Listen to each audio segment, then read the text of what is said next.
পুজোর আগে অন্তত 125cc সেগমেন্টে তিনটে বাইক লঞ্চ করতে চলেছে। তার মধ্যে একটা এমন বাইক রয়েছে যেটা ফুললি টেক লোডেড। আমি স্পেসিফিকেশন বলে দিই, তারপরে তোমরা দেখি গেস করতে পারো কিনা যে কোন বাইকটার কথা বলছি।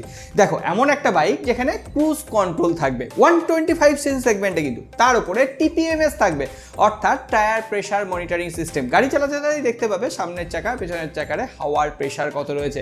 তার পাশাপাশি TFT instrumental cluster, dual channel ABS আর অল এলইডি সেটআপ দিয়ে 125cc সেগমেন্টে হিরো এক্সট্রিম 125 আর 2026 এডিশন লঞ্চ করতে চলেছে। দাম মোটামুটি 1,20,000 থেকে 25,000-এর মধ্যেই অন রোডে এই বাইকটা তোমরা দেখতে পাবে। আর পুজোর আগেই এটা কলকাতার মার্কেট দাপিয়ে বেড়াবে ভাই। ফুললি টেক লোডেড বাইক যদি কেউ চাও 125cc সেগমেন্টে, তারা এই বাইকটাকে নিতে পারো। হ্যাঁ মানছি, হিরোর বাইকের ইঞ্জিন নিয়ে অনেক সমালোচনা ইন্টারনেটে ঘোরাঘুরি করে। এবার তোমরা যারা হিরো ইউজার আছো, বলো তো আদৌ হিরোর বাইকের ইঞ্জিন নিয়ে তোমরা কোনো কি প্রবলেম ফেস করেছো? কমেন্ট বক্সে জানিয়ে দিও। আর হ্যাঁ, শেয়ার করে দিও যারা নতুন 125cc সেগমেন্টে বাইক কিনবে বলে ভাবছে তাদের সাথে।